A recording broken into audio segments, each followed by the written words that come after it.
Está no ar o programa Faixa Livre, jornalismo com uma outra visão dos fatos. Olá, bom dia! Bom dia a você que está conosco nesta quarta-feira, 19 de fevereiro do ano de 2025, para mais uma edição do programa Faixa Livre.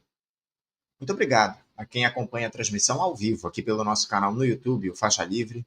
Agradeço demais também a você que assiste ao programa gravado a qualquer hora do dia ou da noite e a quem nos ouve pelo podcast Programa Faixa Livre, nos mais diferentes agregadores. Lembrando sempre que Faixa Livre é produzido e apresentado por este que vos fala, auxiliado por Isaac de Assis e pela jornalista Ana Gouveia. E ontem à noite a PGR finalmente, depois de muita expectativa, denunciou o ex-presidente Jair Bolsonaro e outras 33 pessoas por eles terem urdido uma trama golpista a fim de manter esse grupo político no poder ao final de 2022, no fim do mandato do ex-capitão, mesmo após a derrota nas urnas para o presidente Lula. Paulo Gonet enviou sua denúncia ao Supremo Tribunal Federal e a primeira turma da corte será responsável pela análise desse tema. A acusação do PGR indica que o ex-capitão, um sem número de militares, incluindo os generais Walter Braga Neto e Augusto Heleno, ex-ministros do Bolsonaro, e também o ex-comandante da Marinha, almirante Almir Garnier, cometeram os crimes de organização criminosa armada, golpe de Estado, tentativa de abolição do Estado Democrático de Direito, dano qualificado pela violência e grave ameaça contra o patrimônio da União e deterioração do patrimônio tombado. Agora, aguarda-se aí a apreciação pelo STF em um julgamento que pode, inclusive, ser televisionado. Bom, vamos analisar, vamos avaliar os desdobramentos desse episódio na edição de hoje do Faixa Livre, como esse novo indiciamento do ex-capitão, dessa vez por tentativa de golpe, mexe no tabuleiro político, se o governo Lula se beneficia dessa decisão do PGR e, óbvio, se o Bolsonaro pode ser preso a partir disso. Para fazer essa análise, nós vamos contar com a participação hoje de um dos maiores intelectuais, quando o tema é a extrema-direita no país. O historiador, escritor e professor de literatura comparada da Universidade do Estado do Rio de Janeiro, a UERJ, João César de Castro Rocha. Uma daquelas entrevistas que vai ficar marcada aí no programa. Não dá para perder. Logo depois trataremos também de analisar as relações históricas da fé com a política no país, com os grupos religiosos, como é que os grupos religiosos trabalham na construção de um projeto de poder ao longo das últimas décadas. Em um papo com o autor do livro O Partido da Fé Capitalista, o historiador e servidor do Arquivo Nacional, Rodrigo de Sá Neto. Muito interessante o assunto, eu tenho certeza que o Rodrigo nos trará reflexões bastante importantes. Eu fecho a edição de hoje recebendo o presidente do Sindicato dos Trabalhadores na Indústria de Energia Elétrica nos municípios de Paraty e Angra dos Reis, o Ichiepar, Cássio Lúcio Tilico, explicando aí para a gente as reivindicações dos trabalhadores da eletronuclear que estão há meses na denúncia contra a direção da estatal por ações antissindicais. Eles até entregaram uma carta essa semana ao presidente Lula tratando das demandas desses profissionais. Enfim, um outro papo imperdível em um Faixa Livre que é absolutamente fundamental nesta quarta-feira.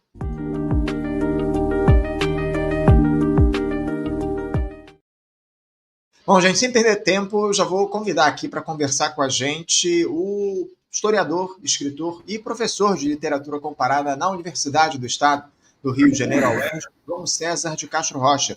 Professor João César, bom dia. Bom dia, Anderson. Bom dia a todos e a todas que nos assistem.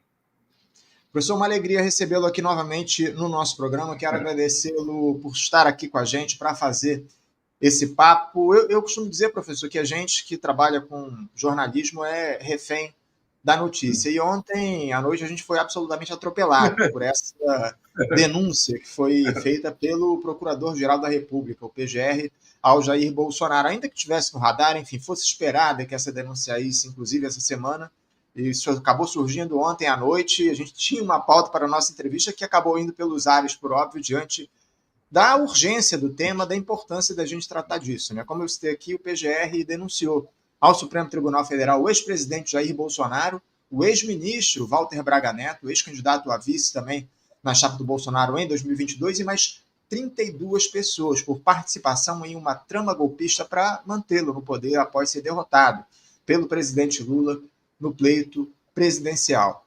A denúncia foi oferecida pelo Paulo Gonet, o Procurador-Geral da República, e será apreciada pela primeira turma da Corte após ser liberada pelo relator da matéria, o ministro Alexandre de Moraes. De acordo com a acusação, professor, o Bolsonaro teria cometido os crimes de organização criminosa armada, golpe de Estado, tentativa de abolição do Estado democrático de direito, dano qualificado pela violência e grave ameaça contra o patrimônio da União e deterioração de patrimônio tombado. Segundo a PGR, o Bolsonaro liderou uma organização criminosa que tentou um golpe de Estado. Abre aspas, a responsabilidade pelos atos lesivos à ordem democrática recai sobre a organização criminosa liderada por Jair Messias Bolsonaro, baseada em projeto autoritário de poder. Fecha aspas, palavras aí do Procurador-Geral da República nessa denúncia ao STF. De acordo com a PGR, professor, a suposta organização criminosa estava enraizada na própria estrutura do Estado e tinha forte influência de setores militares. Entre os indiciados também estão o Augusto Heleno, general, o ex-ministro do GSI, o ex-comandante da Marinha, Almir Garnier, o Anderson Torres, ex-ministro da Justiça, e também o Alexandre Ramagem, que foi ex-diretor da Agência Brasileira de Inteligência, ABIN. Professor, como é que o senhor analisa essa denúncia contra o Bolsonaro, que obviamente já era esperada para esses próximos dias, enfim, os militares e todos esses envolvidos na trama golpista, quase 2 anos depois do início das investigações, professor? Bom, vamos lá. Em primeiro lugar, finalmente, não é, Anderson? Finalmente. Mas, finalmente, mas com uma ressalva importante. Obviamente, nós não tivemos tempo ainda de ler as robustas 272 páginas. Mas, numa leitura inicial, o que se percebe é que há um esforço. Eu vou ler aqui para a nossa audiência o princípio, se você me permitir, Anderson. Eu gostaria de ler o princípio da denúncia na página 4. Eu mandei para você ontem a denúncia toda, você pode colocar à disposição da audiência. Vamos lá. Então, na página 4, há um elenco de um número não pequeno de pessoas, e que inclui até mesmo influências de extrema-direita, travestidos de jornalistas, como Paulo Figueiredo Filho. E na página 4 eles dizem assim, então há o elenco de pessoas, esses 32 pessoas que são elencadas, eles dizem assim, então essas pessoas integraram de maneira livre, consciente e voluntária uma organização criminosa constituída desde pelo menos o dia 29 de junho de 2021 e operando até o dia 8 de janeiro de 2023 com emprego de armas. E há uma outra passagem que eu acho muito importante, na página 4 ainda. A organização também concorreu em 8 de janeiro de 2023 na Praça dos Três Poderes, em Brasília, Distrito Federal, mediante auxílio moral e material para segue. Me parece que há 2 coisas muito importantes. E compreende-se o tempo que foi necessário para que o Procurador-Geral da República apresentasse a denúncia formal ao Supremo Tribunal Federal, ressalvando para a nossa audiência que o Bolsonaro só se tornará réu quando a denúncia for acolhida pelo Supremo Tribunal Federal. Então, o Jair Messias Bolsonaro ainda não é réu neste processo. Será necessário que a Procuradoria-Geral da República, apresentando o conjunto de evidências e o relato da articulação golpista, que a turma do Supremo Tribunal Federal reconheça que as evidências são sólidas, que a narrativa é robusta, de modo a tornar o Jair Messias Bolsonaro réu. Mas o primeiro passo importantíssimo foi dado. O que é que, então, essas 272 páginas fazem? Vou repetir, nenhum de nós teve tempo de ler ainda com absoluto cuidado, mas uma leitura mais rápida demonstra e explica a demora. Há uma tentativa da Procuradoria-Geral da República de apresentar uma linha cronológica nesse período entre junho de 2021, 8 de janeiro de 2023, e o mais importante é que essa linha cronológica é minuciosa, precisa, sustentada por uma base documental e pericial extensa, e toda tentativa, esse é o ponto central, toda a tentativa é estabelecer um elo, um vínculo palpável, concreto, objetivo, material entre o 8 de janeiro e a organização criminosa. Agora, com toda a calma do mundo, Anderson, é fundamental, porque do ponto de vista objetivo, a materialidade máxima da tentativa de golpe é o 8 de janeiro. O que está em jogo desde o dia 9 de janeiro de 2023 por parte da extrema-direita no Brasil, aí incluindo deputados federais, estaduais, vereadores, prefeitos, governadores e senadores. Não é o tio do Zap, não é a tia do Zap, são senadores da República. É o deputado federal com o maior número de votos no Brasil, o deputado federal Nicolas Ferreira. Desde o dia 9 de janeiro, toda a articulação da extrema-direita no Brasil consiste em afirmar que o 8 de janeiro foi lastimável, condenável, absurdo e, no entanto, um ato isolado de pessoas desesperadas. Houve uma tentativa inicial para dizer que o 8 de janeiro era fruto da infiltração petista. Você lembra disso, Anderson? Foi a primeira tentativa. Não, foi infiltração. Havia patriotas e patriotas com a Bíblia na mão. Sim. 2. Então, essa tentativa não foi adiante. Foi mesmo ridicularizada. Uhum. E depois foi descartada. E hoje parece que sabemos o porquê. Porque se infiltrados houve, foram kids pretos. Foi uma operação que era parte da operação golpista. Depois, e essa é a tentativa que ainda hoje é vigente na extrema-direita, trata-se de dizer ato lamentável, indefensável, que precisa ser punido. E, no entanto, não com 17 anos de prisão. Dá-lhe lá alguns meses na cadeia para esses arruaceiros aprenderem o caminho de casa. Toda tentativa, portanto, é situar o 8 de janeiro um ato isolado de pessoas desesperadas que agiram sem premeditação. As 272 páginas apresentam, sobretudo, uma linha cronológica precisa, sustentada por uma base pericial e documental extensa. Por exemplo, há a transcrição de uma agenda do general Augusto Heleno, dessas agendas que a Caixa Econômica oferece para os clientes, e há várias páginas em que o general Augusto Heleno detalha um plano. Diz o Procurador-Geral da República, Paulo Gonet Branco, que esse plano era o plano do golpe. Então, toda a linha argumentativa existe sólida entre o 8 de janeiro e a organização criada, pelo menos desde junho de 2021. E o trabalho não é fácil de ser refutado. Há transcrições de áudio, de WhatsApp, de e-mail, de agenda, há minuta de golpe. O material é farto. E no que eu fiz questão de ler para você, deixa eu ler aqui mais uma vez. Isso é muito importante, porque eu creio que é importante para nós, mas é importante para o mundo. Está na página 4? Vamos lá. Eu sou ceguinho. Obrigado, muito bom. Que bom, obrigado. Olha só, vou destacar um ponto aqui, Anderson. Mediante auxílio. Olha a ordem dos fatores. O Procurador-Geral da República não está dizendo auxílio material e moral. Está dizendo auxílio moral e material. Isso tem uma importância fundamental no plano internacional também, Anderson. A técnica da extrema-direita, no mundo inteiro, é hiperpolitizar o cotidiano para despolitizar a polis.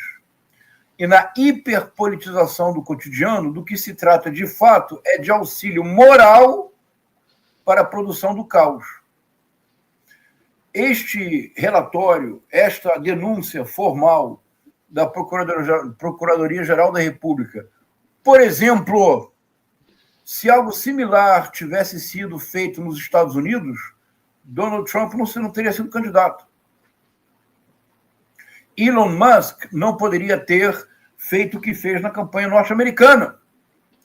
Então, estamos agora no dia 19 de fevereiro de 2025. Já é o terceiro ano do governo. Já se passaram 3 anos, 2 anos inteiros, desde a tentativa de golpe no 8 de janeiro, mas o processo é sólido, é minucioso, a linha cronológica parece ser inquestionável. Neste caso, a demora, Anderson, foi valiosa, porque retira qualquer possibilidade de associação com lava-jatismo. Não houve assodamento. O que há é um conjunto impressionante de dados recolhidos do dia a dia dessas pessoas. Uma das razões pelas quais o governo Bolsonaro fracassou agora está claramente estabelecida. Não houve governo Bolsonaro. O que houve foi uma organização criminosa com a finalidade de se perpetuar no poder. É isso. Professor, está claro que essa denúncia ela é muito robusta, são 272 páginas, como o senhor trouxe aqui para a gente, e esse é o terceiro indiciamento já do Jair Bolsonaro. Antes disso, ele foi denunciado por fraude em cartão de vacinação da Covid-19 e também naquele caso das joias sauditas. Depois de mais essa denúncia, toda a repercussão que isso tem provocado, professor, o senhor acredita que o Jair Bolsonaro possa, de fato, ser preso? Bom, vamos lá. Me parece... Bom, do ponto de vista jurídico, se o Supremo Tribunal Federal acolher a denúncia, e somente então o Jair Messias Bolsonaro será tecnicamente um réu, se o Supremo Tribunal Federal acolher a denúncia, eu não vejo alternativa do ponto de vista técnico. Porque a apresentação da denúncia é eivada de provas. É recheada de evidências. Se o Supremo Tribunal Federal acolher a denúncia, a prisão é questão de tempo, tecnicamente. Não vejo alternativa. Quando acontecerá, difícil dizê-lo. Veja, quando a Operação Lava Jato estava no seu auge, e o Brasil tinha virado Gotham City. O Brasil virou Gotham City, não foi isso, Anderson? O Brasil tinha virado Gotham City. Nós tínhamos o Batman e tínhamos, sobretudo, o Robin, que era o Sérgio Moro e o Deltan Dallagnol, não é isso? A dupla dinâmica. E era óbvio que o presidente Lula seria preso, ao arrepio da lei. Veja, ele teve uma condução coercitiva, espalhafatosa, espetacular, no sentido do espetáculo para a televisão, sem nunca ter sido chamado a depor. O Sérgio Moro, quando confrontado com essa contradição, disse: fizemos a condução coercitiva para proteger o presidente. As oitivas eram o que nós vimos. Lembremos do famoso caso da juíza Gabriela Hart. Na primeira oitiva que ela tem com o presidente Lula, ela faz questão de dizer que quem manda no pedaço era ela, não foi isso? Uhum. A frase dela, vamos ter problemas se o senhor continuar assim, virou camiseta da Michele Bolsonaro. Os acordos de delação, vejamos o caso do Léo Pinheiro. Tentou fazer 3 acordos. O acordo dele só foi aceito, um homem de idade avançada, que certamente morreria na prisão. O acordo com Léo Pinheiro só foi aceito quando ele disse que o triplex do Guarujá era parte de um acordo verbal para propina. Pediram assinatura. O Sérgio Moro apresenta o contrato para o Sérgio Moro, para o presidente Lula. O presidente Lula diz: está assinado, senhor juiz? Ele disse não. Ele disse: pois é. E valeu a palavra do Léo Pinheiro de que aquilo era um acordo verbal, nunca explicitado, em termos de documento. Era claro que o Lula seria preso, não era, Anderson? Sem dúvida. Hoje, a situação é totalmente distinta. Não houve assoldamento. Houve uma investigação minuciosa da Polícia Federal. Houve um escrutínio ainda mais detalhado do Procurador-Geral da República em relação à denúncia da Polícia Federal. Por que esse escrutínio é importante? Vamos lá, Anderson, para a nossa audiência, não tem nenhuma obrigação de sabê-lo. Quem vai preso, mas não só no Brasil, quem vai de fato preso de maneira inapelável somos nós, eu e você, Anderson. Porque nem eu nem você temos dinheiro para contratar advogados milionários. No mundo inteiro, o que acontece geralmente é que nos julgamentos, nesses importantíssimos casos, o que está em questão, se para nós leigos, o que está em questão é o mérito, não é o que está em questão nos julgamentos de alto nível. Nos julgamentos de alto nível, o que está em questão é a defesa técnica. Por exemplo, no caso, um famoso caso envolvendo o banqueiro Daniel Dantas, o caso Satyagraha, tudo foi jogado por água abaixo, porque houve uma prova que, de maneira objetiva, foi colhida de forma ilegal. Essa prova, única prova, contaminou o processo inteiro e o processo foi considerado nulo. Então, nos casos de altíssimo nível, repito, não apenas no Brasil, Anderson, a defesa nunca é, ou a defesa quase nunca é uma defesa do mérito. A defesa é técnica.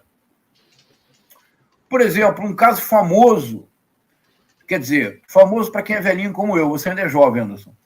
O caso do ex-jogador de futebol e ator de Hollywood, O.J. Simpson. A ex-esposa, a Nicole, e o namorado foram encontrados assassinados. Isso. Todas as evidências apontavam para o O.J. Simpson, mas se descobriu que a polícia de Los Angeles havia plantado uma evidência no jardim da casa do O.J. Simpson. Acabou. E uma da evidência era uma luva. O advogado de defesa, um brilhante advogado, pegou a luva e disse uma frase que virou uma expressão vernacular no inglês norte-americano. Ele pegou a luva e disse: vamos agora testar a luva no O.J. Simpson.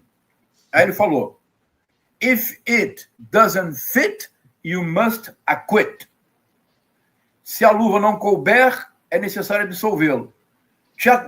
Cinematograficamente, o O.J. Simpson, um homem grande, a luva não entrou. Era uma evidência plantada. Ele foi absolvido.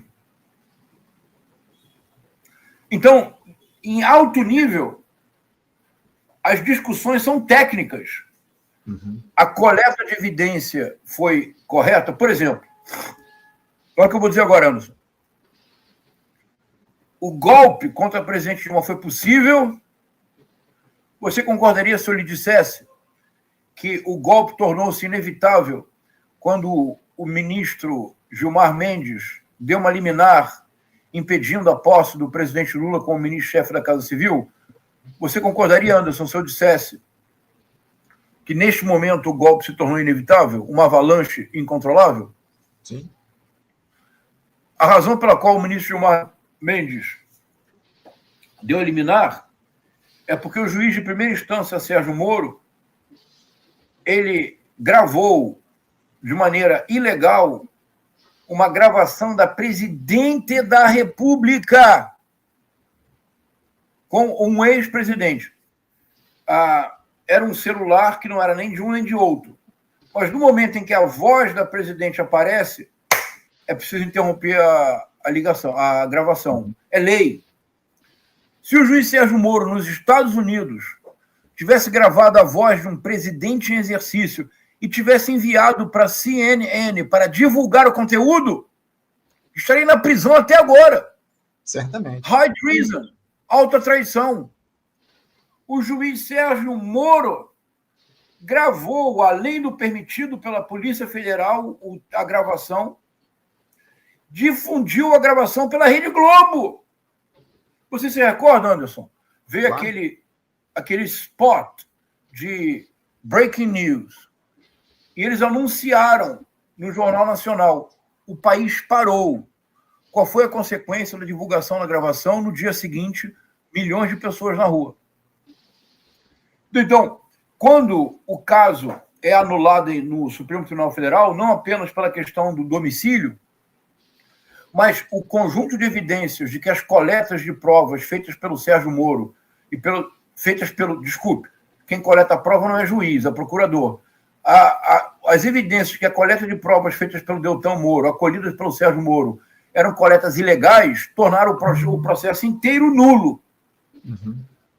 A Polícia Federal e o Paulo Gonet Branco levaram 2 anos porque houve um cuidado extremo do ponto de vista técnico. Isso é importante que a audiência compreenda, Anderson. O cuidado foi do ponto de vista técnico. Do ponto de vista técnico, eu não sou da área, se certamente convidará aqui um juiz ou um advogado, mas lendo do ponto de vista técnico, tudo parece ser irrepreensível. Esse é o ponto fundamental. Amanhã a gente vai certamente fazer um diálogo aqui com alguém da área da justiça para falar um pouco sobre essa denúncia propriamente dita, denúncia técnica.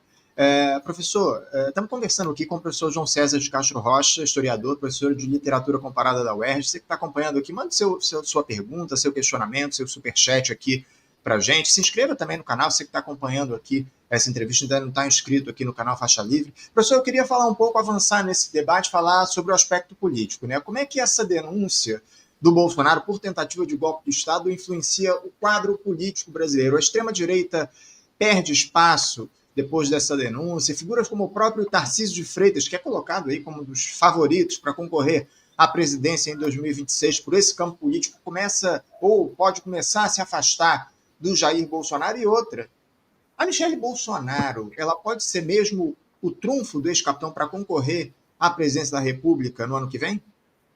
Então, vamos lá, são 3 questões. Vamos lá, vou tentar, desculpa, eu fui muito prolixo. Vou ser mais breve agora. 3 questões, vamos lá. 1. A extrema-direita aproveitará a denúncia para hiperpolitizar o debate, como sempre. Tendo a Procuradoria-Geral da República e o Supremo Tribunal Federal. Armadilha. Ao fazê-lo, reforçará a denúncia. O eixo da denúncia é que a organização criminosa tinha, sobretudo, uma finalidade: prestar auxílio moral para a produção do caos. De que forma? Buscando retirar a legitimidade das instituições. Se a extrema-direita hiperpolitizar a denúncia, considerando que ela é a prova concreta de que o sistema não impede que a direita se manifeste, então a hiperpolitização levará a uma confirmação involuntária da denúncia. 1. 2. Não há opção, no entanto. A extrema-direita hiperpolitizará a denúncia. Nota ao pé de página. O que cabe à esquerda é politizar a denúncia. Veja, Anderson, não existe esquerda sem o binômio politização e conflito. Um dos problemas da esquerda no mundo de hoje é que a extrema-direita se apoderou do conflito e recorre à hiperpolitização para despolitizar após. Então, a nossa tarefa é politizar o conteúdo da denúncia. Não vamos fulanizar, vamos politizar. O que significa politizar? Destacar que a denúncia é um conjunto irrefutável de provas de que nós tivemos no Palácio do Planalto uma organização que se destinava a criar condições morais e psicológicas para o golpe. Ah, mas isso é uma fantasia de professor de literatura comparada. Não é, não. O golpe de 1 de abril de 1964 só foi possível porque, a partir de setembro de 1961, criou-se um conjunto de operações morais e psicológicas para desestabilizar o governo João Goulart. Foi isso. Politizar o debate é isto. 2. Tarcísio de Freitas. O Tarcísio de Freitas, a partir de hoje, fará declarações de amor e fidelidade extremas a Jair Messias Bolsonaro, de assim o outro também. É a pré-condição para herdar o espólio eleitoral do Bolsonaro. É o oposto. 3. Michelle Bolsonaro. Eu vou tentar aqui ser bastante elegante, porque nenhum de nós aqui é bolsonarista.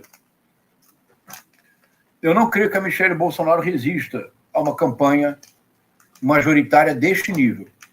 Se ela se candidatar a senadora, por exemplo, no Distrito Federal, por Minas Gerais, as chances são reais de eleição. Candidata a presidente da República, então aqui me permita ser elegante. Será necessário que a Michelle Bolsonaro explique por que é que nós somente descobrimos que a Laura era a sua segunda filha, não a primeira, na véspera do segundo turno de 2022. Por que é que nós não soubemos? Por que é que a primeira filha da Michelle Bolsonaro não subiu a rampa? Por que é que no dia 3 de janeiro de 2019 nós já não sabíamos que ela tinha uma primeira filha? Basta dizer isso, Anderson. Não creio que a Michelle Bolsonaro resista a uma campanha majoritária. Porque todos têm passado. E são nesses momentos em que você tenta ser presidente da República, o passado tona. Ele pode não ser compatível com a imagem do presente. Não digo nada mais. Os jornalistas que investiguem.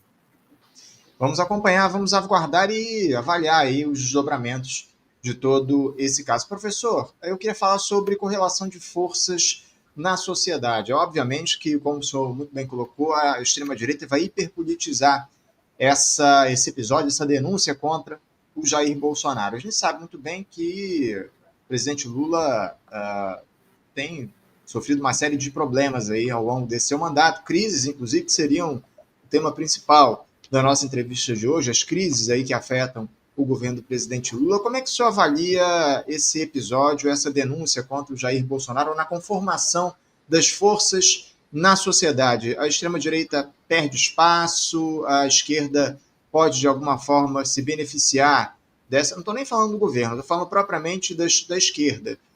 Como é que isso pode influenciar a correlação de forças na sociedade, essa denúncia contra o Bolsonaro?